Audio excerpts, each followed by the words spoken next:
alfa samci, se pravi vsi ti top politiki sodijo, gravitirajo v register alfa samcev, to so tako omamni za tiste ženske, ki so sebe vidijo kot lepe, pa vejo, da se, mislim, sorry, ker moram to povedati, ker vedo, da se dobro dol dajejo. Ženska je lahko lepa, sam če tam ne upa početi enih stvari, tam za 4 stenami to odpade kot knof od gat. Se pravi, te starlete, kolikor imam jaz stika z njimi, hodijo tudi k meni na konzultacije, ko jaz malo počekiram, kako to dobro seksajo, to imajo vse, bi rekel, boljše od mene ni nobene, ne? In zdaj s to samozavestjo se zapodi v tisto kardelo alfa samcev. Alfa samci, če niso tega vajeni, če ne razmišljajo teoretsko, ali pa da nimajo izkušenj, to klecne, ne? To klecne, to moški, ko je deležen ene take lepotice, kot je Tina Gaber, pa nekega adrenalinskega seksa, to je več vredno kot 10 milijonov, ne? 10 milijonov na loto zadetih fejs zadane, ampak seks takso starleto pa 10krat bolj, ne? Ono, nezavedno, formalno, ono, mega struktura je tako gleda na te zadeve. In zdaj tale Robert ni bil pripravljen in tudi on ni bil v situaciji, ko ga neka mladenka fehta. Večina teh žensk se nastavlja in hoče kot trofejo upleniti alfa samca. Zdaj ta film z Moniko Levinski je razkril, kako je to ženska pri 35 letih ali pa 20, zadeta s 30-40 let starejšim moškim. To so toliko zaljubljene, to so v psihotičnem stanju. Ona kuje načrte, kako bo dojenčka imela, kako se bosta poročila. To je zdrava logika takšnih normalnih žensk, ki imajo to starletsko psiho. Alfa samci pa ne vejo, da niso zdaj oni zaljubljeni pri 50 letih. Moški ne more biti zaljubljen pri 50 letih, še pri 40 ne. Oni so zadeti od dobrega seksa in to mešajo z zaljubljenostjo. In potem zaljubljenost pa to zadetost dobrega seksa, to je kot psihoza. To se cela logika okoli obrne. Ljudje, moški, postanejo nori. Ženske pa tudi v objemu zaljubljenosti. In zdaj ta eksplozivna zmes, neke zadete starlete z enim alfa samcem, pa nek alfa samec, ki skusi tolo mlado srnco, to se objema tako meša, da postane ta popolnoma nerazsodna. In zdaj zlato pravilo v enem biznisu je, mislim, to ga tudi jaz upoštevam, ker te moje soigralke, vse, enih 5 sem jih imel takih, res so bile dobre mrhe, ampak sem se držal nekega načela, ki zelo kruto zveni, mi ga je pa ena soigralka povedala, rekla je takole, malce balkansko, vulgarno sliši, ne meši kurca tam, ti je kruh. Ta pa ga meša tam v politiko državno, bodi razsoden, ne poslušaj prišepetovalk, ki ima status libidinalne terapeutke za dušo in telo, ljubice. Njemu bi mogli zdaj svetovalci reči, to, kar zraste na zelniku Tine Gaber, ne more biti v tvoji opciji kot neka rešitev nekega družbenega problema, recimo vegetarijanstva.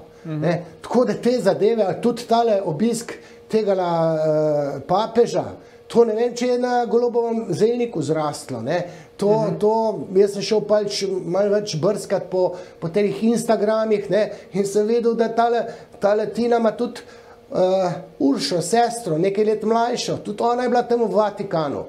Mislim, sestre med sabo vedno tekmujejo. Ta sestra je bila v GNI-ju, zdaj pa tam neka uslužbenka pri Golobu v kabinetu, njena sestra. In če se sestre med sabo nezavedno spopadajo v tekmovalnem smislu, potem pokaže svoji sestri, dokam pa ona seže, do alfa samca direktno. Tudi tam, ko gledam neke slike, slika tej Tini Gaber, Golob je z roke, tam v enem Milanu pol leta nazaj. Golob iz roke je.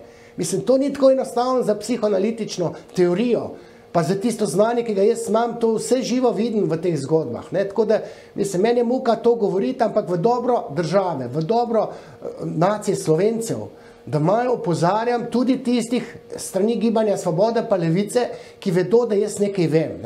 Jaz teoretsko govorim, zdaj se pa znajte, ali pa trpite, mislim, to od muke ne vejo, kaj bi, ko vidijo, kakšne stvari Golob počne na tem libidinalnem področju. Vse ravno to sem te hotel vprašati, Roman, kaj to zdaj pomeni za recimo to neko dinamiko znotraj vlade, znotraj različnih vej oblasti, tudi v končni fazi za vse nas. Ne. Vidimo, da predsednik vlade, če že nima veliko težav v zasebnem življenju, pa ima veliko novosti, da tako rečeva, ne, lepše v zasebnem življenju, veliko časa mu verjetno to vzame, sva že omenjala, ne, tudi zaenkrat še uradno soprogo, pa to novo zvezo, pa pač otroke in tako naprej. Koliko to recimo vpliva zavedno ali pa nezavedno tudi na njegovo upravljanje službe, ker to je tisto, kar nas kot državljane Slovenije v bistvu najbolj zanima, ne? Kako to vpliva na njegovo delo kot predsednika vlade?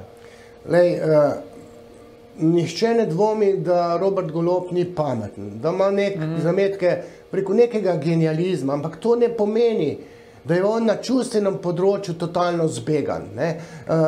Ta egomanija, ki je zelo spotika te vse visoke politike, ne, to pride na položaj, ima še večji ego, kot ga je imel, pa ga je že prej imel velikega. Zdaj misli, da je poglavar sveta. Jaz sem napovedal tam na neki vdaji že maja, da bo stranka, torej Gibanje Svoboda, implodirala, ker Golob si ne sme privoščiti tega, kar si je privoščil že pol leta nazaj. Se pravi, implodirala pomeni, da mu bodo zobje pokazali ne samo te alfa samci znotraj Gibanja Svoboda, tudi neke staroste ali pa modreci iz ozadja, ala Kučan. Musaca mu ne bo tolerirala teh zdrsov. Zdaj pa vskoči še ta, rekel, najbolj spolska starleta, ne, se pravi na libidinalnem področju, če se pa nek alfa samce zaljubi oziroma zadeto od te starlete ali pa priležnice, spremljevalke, kakor nove partnerke, to mu omrači In to lahko škodi državi, lahko škodi Gibanju Svoboda, se pravi, dejansko lahko zdaj še prej implodira in pobudnice bodo ravno te ženske, mislim, nakazala je pa paradigmo Tatjana Bobnar, torej Svetlana Makarovič, ki je neko pesmico tudi Golobu, ne samo Musaci, namenila. Ona je omenjala Tamaro Vonta. Jaz vidim Tamaro Vonta kot tisto, ki lahko zobe pokaže, ker je to Tamara Vonta naredila že Jankoviču, ki je formalno bil tudi v rangu nekega Goloba. Tako da te ženske, pa seveda Urška, Klakočar Zupančič, to je bojo znorele, ker imajo nezavedno jedro. Nekaj formalno ve, da Golob dela narobe, nekaj se jim pa meša od ljubosumja, od ogabno se jim vse skupaj zdi, ker je vse seksualno. Te ženske v politiki so pa aseksualne, torej ne ravno Urška, Klakočar Zupančič, ampak ena Tamara Vonta, pa tam še neka paleta nekih žensk, hoče pa biti olikane, hoče se nekako prikriti to svojo seksualnost potencialno. Tukaj so feministke. Feministke je v grob spravljala že Urška Klakočar Zupančič. Zdaj pa, ko vidijo tolo starleto, to se jim pa meša, ker feministke so aseksualne. Tale Tina Gabriel, meni čist normalna ženska, ampak mislim, državna politika je pa nekaj, kar tale punca ne bi smela na tak način intervenirati, kljub temu, da se to Nobel zdi. Mogla biti previdna, že ko kaže želje svoje Golobu, ker on čita prav, pa v bistvu vse želje ženske izpolnjeval. Ne sme se pa dati v situacijo, da ti tam ena ženska, ki se ti preda in počne čuda stvari, ne moreš biti njen dolžnik, Pravilno pa je, da če ti ženska počne v seksu vse živo, karkoli ti reče, moš njeno željo izpolnjevati. Se pravi, tile alfa samci, predsedniki pa tega ne smejo početi, ker ti ženska ti opere možgane, se ti logika spremeni, postaneš nor. Golob si tega ne sme privoščiti. Počasi se bližava koncu vdaje. Roman, tole me še zanima. Misliš, da je možno, da je to vse skupaj neke vrste PR štos? Se pravi, da pač, ker pada podpora vladi in tudi predsedniku vlade, zdaj pač on našel neko kost zaglodati, tudi mogoče nekaj za preusmerjanje pozornosti. Misliš, da gre za to ali gre za tu neka resnična čustva, ki pač vemo, ljubezni je slepa? Lej, že tukaj smo imeli probleme v tem scenariju. Zdaj, kdo koga zdaj poskuša zamegliti? Ali Makarovička, pa tisti njen lobby, ali je tukaj še kje Goloba, ki se ga treba malo skriti, ker bo prišel s to ljubico ali kajkoli partnerco, da je, kje zamegljujemo stvari. Moje mnenje je, da vsekakor, recimo Goloba, jaz ne vidim kot nekega geja, ki so mu zdaj inštalirali neko starleto kot kamuflažo.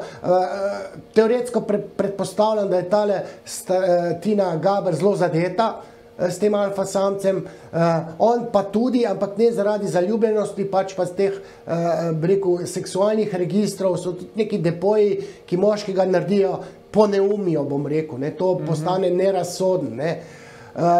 Kamuflaža to ni, ker ima ego prevelik, tale Robert Golob ima prevelik ego, da bo on v eni igrici špil, on igra svojo simfonijo po svojih notah, ne po notah, ki mu jih ne vem kdorkoli drug iz ozadja PR piše, ne, te note jih on sam zastavi in igra partituro.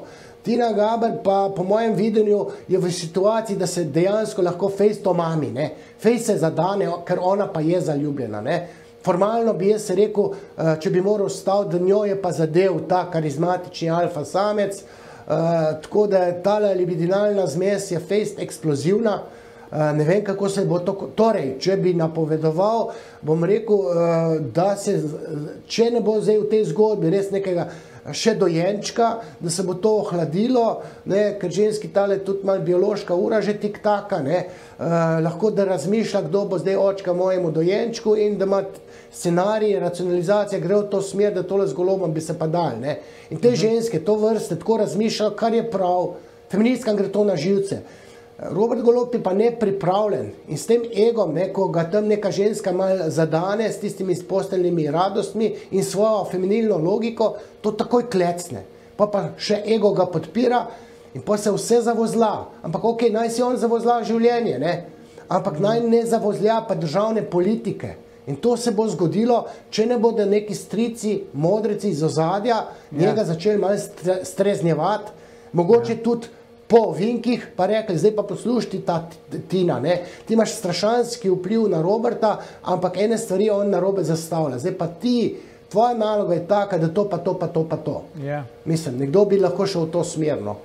Zanimivo, ne, gledalke, gledalci, če se bomo morali v prihodnosti ukvarjati s tem, kaj razmišlja Tina Gaber, kdo bi si to mislil še par mesecev nazaj.